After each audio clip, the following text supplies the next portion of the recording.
Hi guys, welcome to the 13th episode of Score Couch, podcast where we discuss things around backend, frontend, software development, design, and all of the things that are related to digital. Digital has many faces, and today we are going to, with our special guest, discuss something around more the soft side of our day-to-day work. What? You'll find out in a second. Hi Weronika. Hi Olaf. Great to have you here again. Yeah, it's nice that we can again talk. And today I was hoping for us to cover a slightly different topic.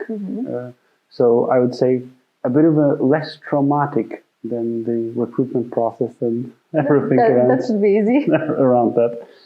Because apart from the fact that you are great with people, that you are head of people at Score, and you are very experienced in the process around HR, you are also a professional coach, right? I am, that's true. So this is something that I personally find very interesting because, personal development and topics around that are pretty important to me.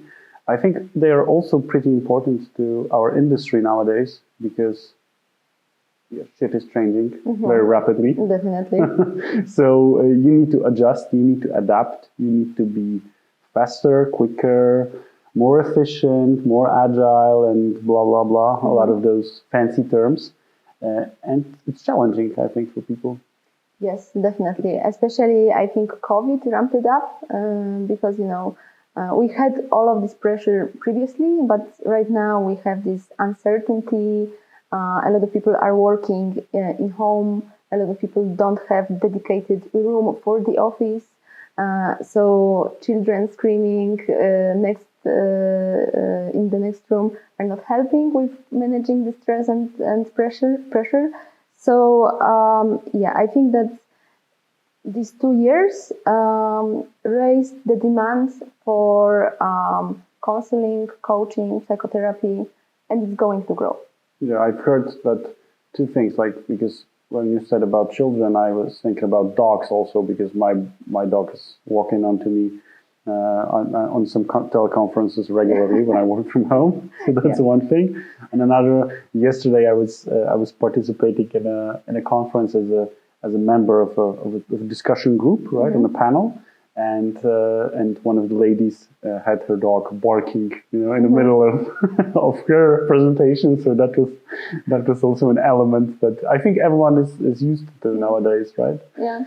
But what you've covered is also interesting because about psychotherapy, I've heard from a friend of mine that here in Krakow, for example, when you want to enroll into a private psychotherapy, you should be looking at around 6 months waiting time. Okay. In order to actually get an appointment. Okay, for a psychotherapist to have a slot. Yeah, so that is terrible, and I assume that it's like private office, right? Private. Like when you probably would like to go for public, so free of charge, probably not going to happen until 2025 or something. Yeah, this is devastating because this is the help that we really need right now in most cases, right? We can't wait these 6 months.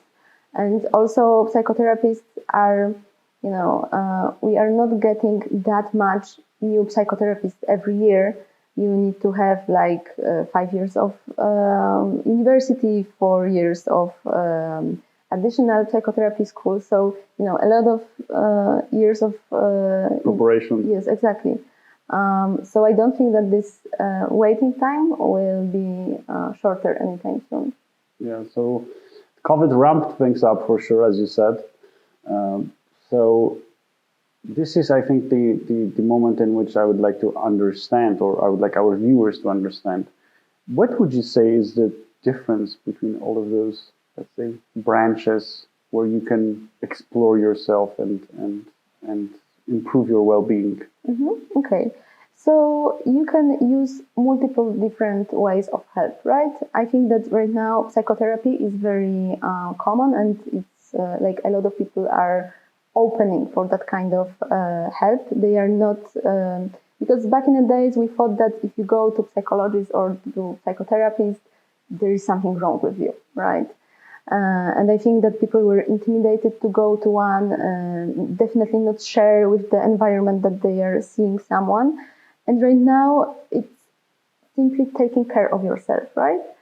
So psychotherapists, there are many different, let's say, schools of psychotherapy, and they are focused on different stuff. They are having different approaches. But in general, psychotherapy might help you with deep-rooted problems like from your past, some of your beliefs, some of your, behaviors that you don't want to have, but you don't even, sometimes you behave in a certain way and you don't understand why did you behave like that. So this is the problem when you might want to see the psychotherapist. Psychotherapist is like an expert, right? So he or she should have in their mind some kind of diagnosis what is happening in your life, and how they should also have some idea of how they should help you. This is the difference between the psychotherapy and with the coaching, because in coaching, me as a coach and the client, we are as equals. I'm not an expert from the psychological issues. I'm expert from the process of change, so I can make it easier for you or faster to achieve your goals. But we are not working on your problems from your past.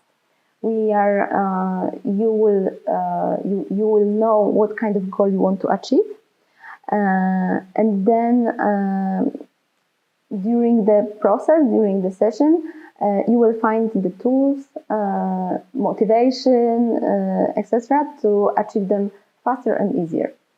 And you are the expert. Actually, you are the expert from in your life. You can also use some kind of trainings. Right now, this is very popular to have, e-books, e-learnings, on-site meetings, YouTube videos. All of these are sort of trainings, because you can take some kind of knowledge from that, and just learn new stuff. For example, you can learn 5 new relaxing techniques, for example, right? Or 5 ways to focus more on learning. But sometimes we need to drink a lot of water. We all know that we should sleep 8 hours a day.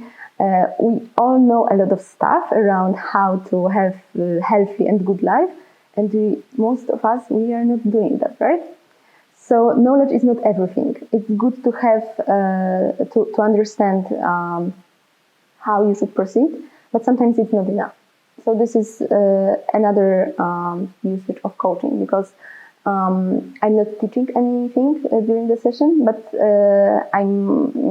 during the session we are looking into how the client can incorporate some new habits, the one that clients chose, and it's like bespoke for this particular client, because something that is working for you won't work for me. You can also go for mentoring or some counseling, and this is very directive form of development. So the mentor will tell you exactly what you should do. So again, I'm the expert as a mentor, and I will tell you that you should do, I don't know, for example, 5 steps, exactly in this order, exactly in this form. There is no much room for you to, for your new ways. Of course, it's not like I'm deciding for you, right? But I will tell you the best way that I know from my experience. You will decide if you want to incorporate that, right? But it's me that's giving you advices. So if we were to draw the differences between those 3 types of relationships, it would be, in psychotherapy, there is an expert and there's you. Mm-hmm. So, but you're slightly below the expert. Yeah. And coaching is like you and coach on the same level. Yes. And in mentoring, it's again the mentor and you. Yes. Okay, so coach is the most part. Is the best partner? I don't know how I should phrase that in a proper way, but this is like an equal to equal kind of relationship. And I think that you can say that this is like the best partner, because the one of the main jobs of coach is to actively listen to you. I think that in current days, it's like a great gift that somebody will actually listen without judging, without interrupting, without forcing their point of view. So I think that that you can say that coach is a great partner, because sometimes a lot of people need simply that they will be heard, that they will be seen, and sometimes clients, when they have this space to talk, sometimes they are, without me even asking the first question, sometimes they even come to some new conclusions, like they are talking about their challenge, and they are saying like suddenly, like, why am I even thinking about that? Like, it's not really my problem. So sometimes it's listening itself is the first super helpful tool. Yeah, that's true, because I've also experienced this many times, not with a professional coach, but for sure with some of my friends, that when I actually said out loud a thing or two, it's all like the light bulb effect came on me. Mm-hmm. Like I all of a sudden was like, enlightened with, oh, this is it, right? Mm-hmm. Or this is what should I do or shouldn't do, and so on and so forth. Because actually, I think this is also one of the challenges nowadays, right? That you don't have time for yourself to think about yourself and to talk with yourself about certain stuff. Yes, that's true. Yesterday on a session, I was asking about, let's say that in general, resources of my client, like what you are good at, what kind of good personality traits do you have that are supporting your goal.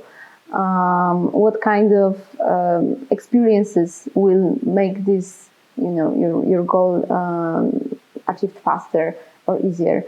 And the client was like, okay, so 1, 2, 3, 5, okay, but then, I don't know. I don't think about this stuff on daily basis. And it is an experienced person, like wide range, I would say, of scope of duties, working with people, have a lot of like personal traits that you can notice right away. And the client said, I just don't think about this stuff on daily basis. And this is surprising, because you have so much already in yourself. But if you are not noticing that, then you are going to spend a lot of money for trainings, for acquiring new knowledge. You are going to spend a lot of time and energy on thinking that I'm not good enough. It's not a good moment to start, I don't know, my business, or it's not a good moment to go for salary raise. And you'll always be focused on what you don't have instead of what you already have. And this is a matter of choice. You can simply choose that you are going from now on to focus on what you already have.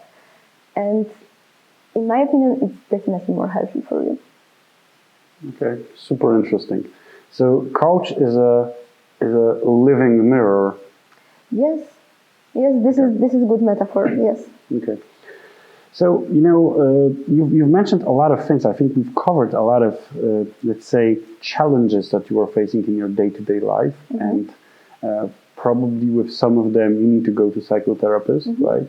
Because there's no different way, especially if you have some sort of a psychological issues. But if we were to look at the COVID pandemic situation, in the last couple of months, or years, we might already say, because it's like a year and a half into the whole thing. What would you say are the most common, let's say, challenges or things that have happened, that are out there, that we are facing, especially in our industry, because our industry was always very fast. I think now it's speed up by probably 10 times or something like that. Sure. So what are they, from your perspective? Yeah, okay. So I think that raising demands from specialists in IT is one of them. The specific of our industry is that a lot of people are simply passionate, and they learned the first programming language when they were 13 or 12 or so. So a lot of people already were aware that they are going to never stop learning, and they were okay with that, right? But, if the amount of these topics that you need to learn is growing, it's becoming overwhelming, especially that, it's cool when you have time for that, like when you have 10 hours for work and then next 4 hours for learning, and you are still saying that you are happy, and don't give me this bullshit with having good sleep and meditation. It's not for me, and so on, right? So it's nice if you have this time and energy for that. But if you then have like next stages of your life, like for example, a lot of people around their 30s, they have children, they have more obligations. They have less energy already. It's becoming overwhelming, and even though that you already know a lot, you still have this thought in your mind that, okay, I know a lot, but some of my knowledge is already outdated, so I need to keep on learning. It doesn't matter that I'm senior, because new technologies are being introduced, and you have to learn them as well. So this is one thing that is happening. I think that also stress and pressure, in general, stress is good for us. So it's not like the stress. I'm all about that. I know. You're a great fan of stress, right? Yes. But first of all, the stress is good for us if it's rather periodically and not chronic. Like every 2 hours, for example. Yes, every 2 hours or so. So you have a gap between stressors. No, but seriously, like when it's happening periodically, it's okay for our organism. We are even motivated, and we are alarmed in a way, let's say.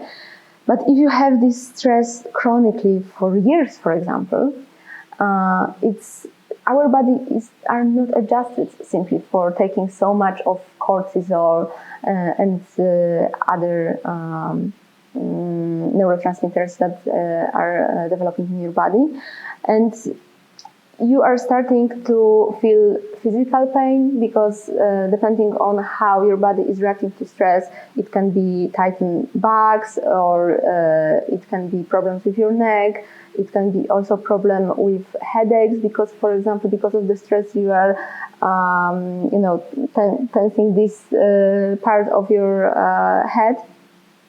Diabetes, high blood pressure, like you name it.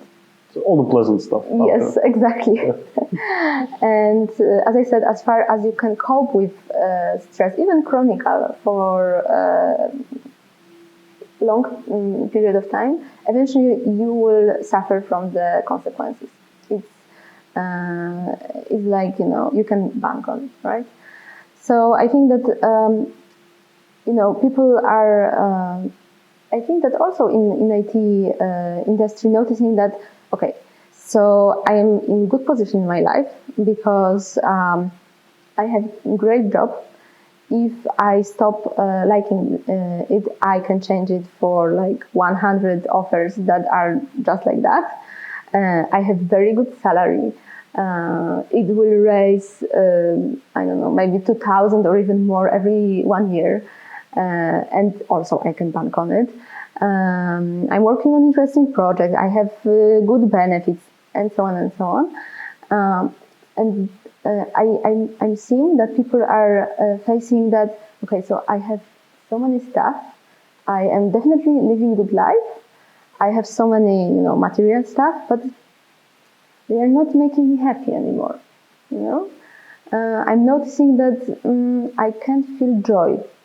I'm noticing that, okay, I'm in the pretty beach in Barcelona, but I don't feel anything. And I used to feel a lot, right? So this state can be also because of the stress. Can be also because, you thought that you were so enthusiastic about getting more and more money, and you're so enthusiastic about getting more and more stuff, and you thought that they will make you happy, but instead, they are pleasures, but they are not happiness. They are different part of our brain responsible for pleasure and for happiness. So, and I think that I'm going to first part of what is happening and what people are facing is that they actually have a lot of things in their life that they were pursuing. They thought that it will make them happy, but it turned out it doesn't. Okay. So I think that lack of happiness, lack of ability to find the way to be happy is next challenge, because definitely external things, no matter how golden, fancy they are not going to give it to you. Okay, so to quote or paraphrase one of our politicians, how to live. Yeah. So what to do? Like, how can you cope with, or more precisely, how coach can help you cope with stress, with the pressure to develop yourself that causes this stress, and with a lot of things on your plate, and at the same time, although you are super comfy in your life, you're not feeling happy. Okay. So first of all, you as a client you are the one that is setting the goal for yourself, right? So sometimes it might start with you coming to coach and you say that I'm not happy in my life, right? And I will ask you, okay, what you would like to achieve, how you would like to achieve this happiness. And from the beginning, client would say, well, I don't know. If I would know, I wouldn't come to you, right? But by asking great questions, by performing some exercises, by using sometimes metaphor and some other techniques, people are getting to the bottom of it. Like, for example, how it started, what exactly is making them unhappy on a daily basis. During the session, you can also go back to what was actually important for you at the beginning, and you lost it on the way, right? But if you ask me how exactly coaching can help, during the session, as I said, we are using open questions, and sometimes you don't even have to have very sophisticated question to start some new process in the client's head. For example, sometimes clients are saying that they have this particular goal, and I'm asking, okay, could you tell me why do you want to achieve this goal? Like, what is your purpose? And they're like, what do you mean why? Like, I want to, earn more money. I want to have a better position. I want to be able to communicate better. And I'm saying, okay, I understand, but why do you want to do that? What is the exact reason behind it? Yes, reason, and what you as a person will gain from it. And this is pretty often that down in the road, people will change their initial goal because they are saying to me, you know what, it wasn't my goal. It was the society goal. It was the goal that I thought that I have because of, I don't know, stuff that I see in television or that my friends are achieving. But no, I don't want that. And I think that this is the first success. Review if the goals that you want to achieve are actually yours. And going back to how the coach is helping, it also sometimes exercises. They are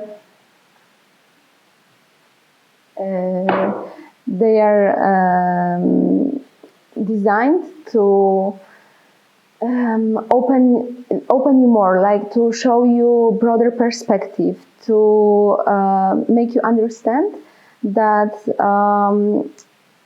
you have options to see your challenge from other perspective, and that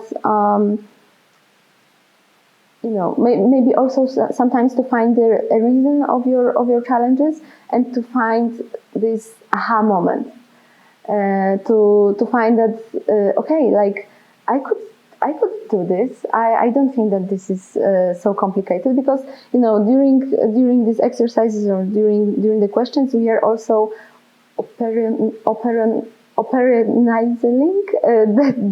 the goals. So so we are taking the huge one goal and looking how we can change it for small steps that will be straightforward, easy, that you will also during the session prepare the action plan for that, right? So if you know exactly what you have to do, it's much more easier for people to achieve that, actually. And I also was mentioning metaphor, so sometimes it's easier for you to get to the bottom of what you want or what you have as your resources.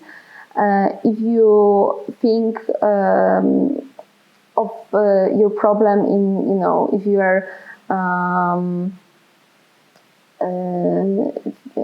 if you can think of your problem as some fairy tale that like what you can compare. This is the word that I was looking for. To what fairy tale? I don't know, the history person, to some object, to anything like that. To what you can compare, because people are using comparison all the time, but they are not thinking, okay, so if I compared my minor issue at work to struggle, they are not thinking, okay, what does it mean? Because it might give you a lot of info about what is going on in your life. Sure. So it seems that there are many different, let's say, ways and tools that you as a coach can use within this, let's say, process or interaction with the client. What are the most, how the most common process looks like? Because I assume that there are no two same people, right? Someone probably needs X sessions, someone needs Y sessions, and so on. But how do you go about the process usually? Okay. So in general, the process is dependent from the client, because one person, like few different persons can come with the same issue. For example, I don't have self-confidence, or I'm lacking communication skill, but so they are starting from the same position. But when we are starting to dive into their challenges, it starts to that the first will go here, the second will go there, the third one will go up, and etc. Right? So it's very dependent on what kind of resources client already have, what kind of experience client already have, what exactly the goal is that they want to achieve. Because there will be a client who is lacking self-confidence, and he's super shy, and his goal would be to come up to some stranger in the office and start small talk. Like it would be 10 out of 10 from his goal, right? And some other client will have lack of self-confidence, and in general, they are extrovertics, but they want also to go up on the stage and give a speech to 1,000 people, right? So depending on that, the process will be different. But in general, so it's hard to say that the first stage is that, the second stage is that, the third stage is that. What is very important that every stage should have some kind of actions after the session. So it's not that we have nice conversation, you had aha moment, you thought that, okay, now I feel that I can do some stuff. It's needed that we will decide, the client will decide that after the session, I will do the first step. First steps are crucial to this process. But also somewhere in the process, we will work on acknowledging your strong sides, your resources. Somewhere in the process, we will also specify your goal very so you don't have a goal, I want to lose weight, because it's not a goal. You would rather have, for example, that I will exercise twice a week, for example, and I will measure my body once a week. I will eat healthy food, and the last goal will be that I will lose half of the kilo a week, for example, right? So it's very, very concrete. Somewhere in the process, also depending on the client, but somewhere in the process we will work on your beliefs that are limiting you. For example, that you believe that person with your age shouldn't earn so much money. And this is why you're not going to get a raise, because you think that it's inappropriate. Okay. So if you feel like you want to change this, because I'm not saying that you should, but if you as a client want to change this, then we will work also on your limiting beliefs. Somewhere in the process, again, it might happen that we will have some way of practices. For example, if you want to go for ask for a raise, we can even make a role play that so you will be prepared for this conversation because you already had it, right? So these are the parts of the process that might occur. There are so many different parts of it that can also happen, but I think that these are the most common one. But also, again, the coaching has this strong advantage that it's tailored for the client. Okay. And how long does it usually take? Mm-hmm. I know it's probably the same question as how long will it take to build this app, yes, right? Exactly. Something like that. Yeah. But try to answer, or give me the brackets, Yeah, of course. So also it depends on the client, depending on their goal, starting point.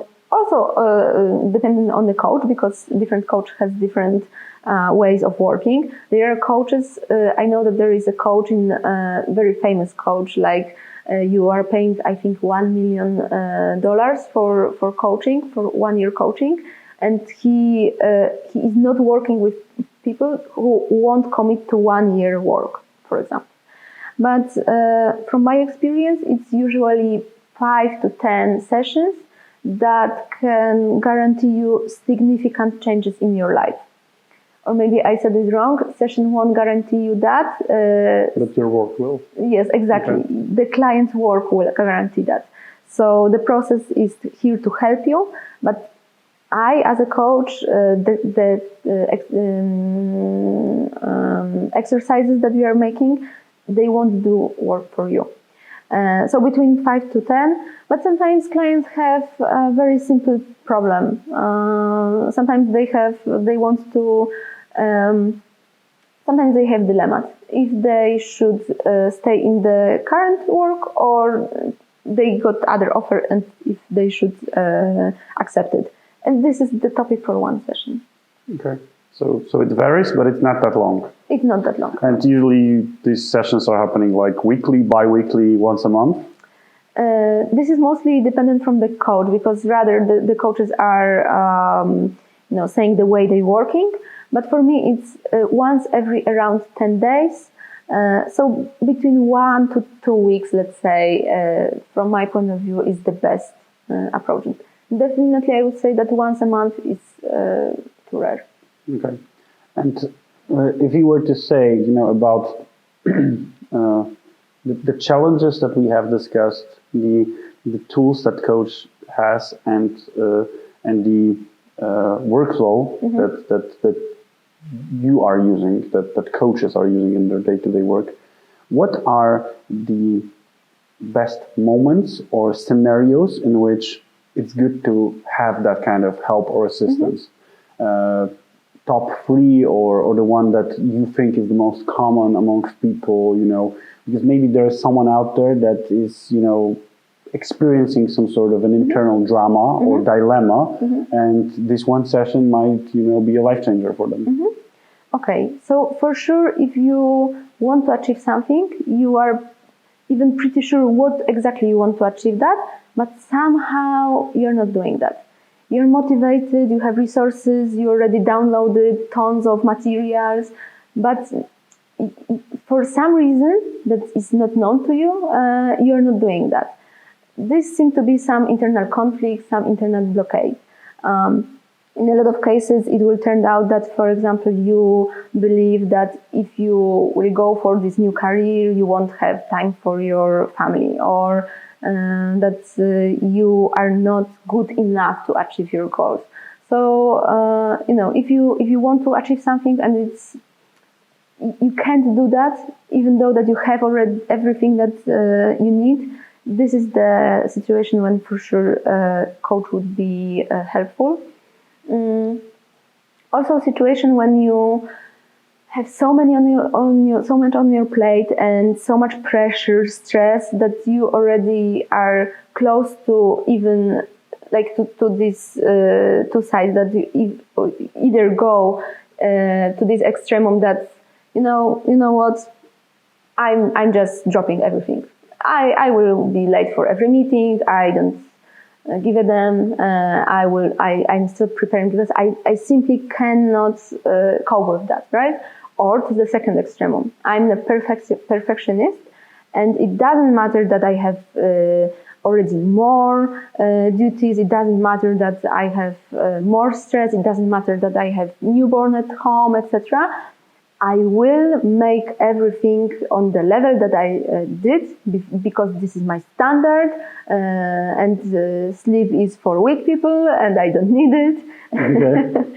So if you are in this extreme and you start to feel like, okay, I might not feel the best lately because of that, this is also the situation when a coach will be helpful. Also, if you want to achieve something that seems to be very difficult for you and you don't know how to start, you don't know how to prepare the plan of action, plan of learning, you don't know how to go for this race, you don't know how to talk to your manager, you don't know how to be more assertive. So these are also the ways, the situations when you should go to coach.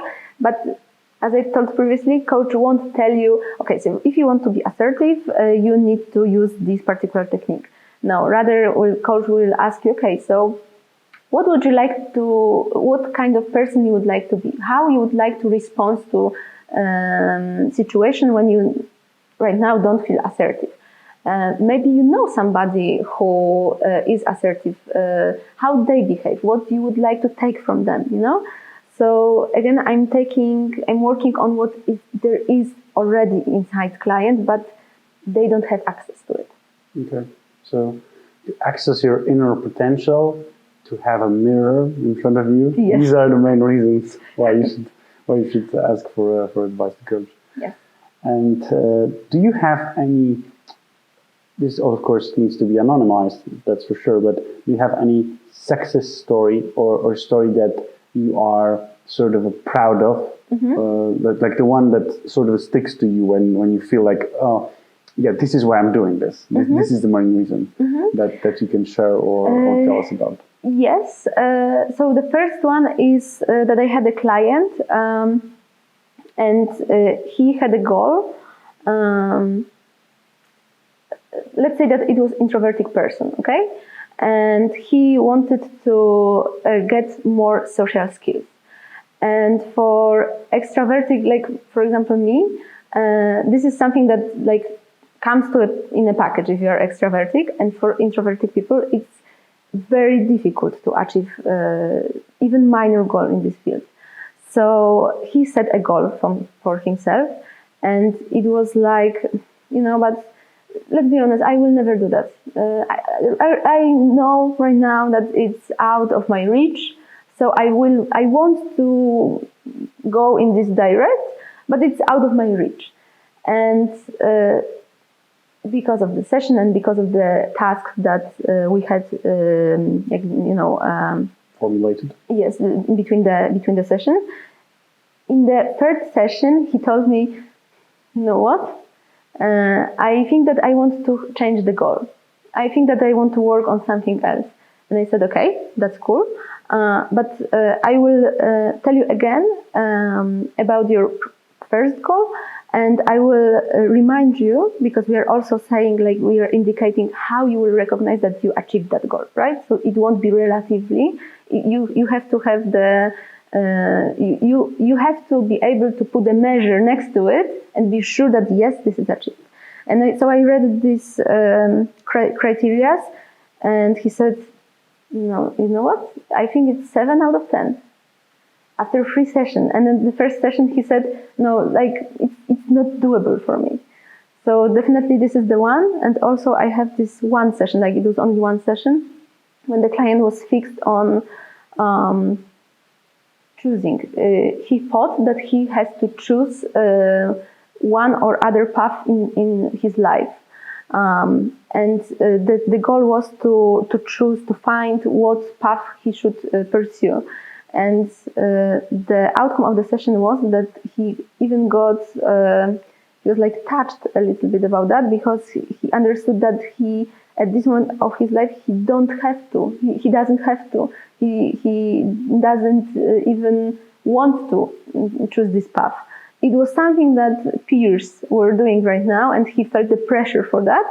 But he felt like, you know what, I feel like this relief because I don't have this pressure anymore on me. So these are the 2 things that I was really excited about. But I have to say that after, and I mean this honestly, after every session, I go out of the room and I'm saying like, wow. At the beginning, sometimes I think like, oh my God, I don't know if I will help this person because this is some new problem for me. But in coaching, you don't have to be this expert on the problem. So you have to, trust your skills and be present for the client, actively listen, have this true intention to help, and the magic will happen. Awesome. So, I couldn't have any more comments to what you just said. Yeah. So I can only wish you that the more magic will keep on happening. Thank you. And that you will, through magical coaching skills, will add a finger to fight back the COVID consequences in a, like, of course, mental or day-to-day department. Yeah, thank you for that. I definitely would like that. Thanks for, teaching me today a lot about coaching, making me see the differences. I think it was awesome conversation. Thank you very much. The pleasure was mine. See you soon, I hope. See you. Thanks for watching. I hope you found the topic of performance coaching and coaching in general a very interesting one. If you did, please let us know in the comment section down below. If you didn't, also let us know. We would like to know what else you would like us to cover in the next episode. Make sure to subscribe into our channel. And in case you found anything in this episode interesting, drop us a message. We'll be more than happy to talk, discuss, and argue. Thanks for watching.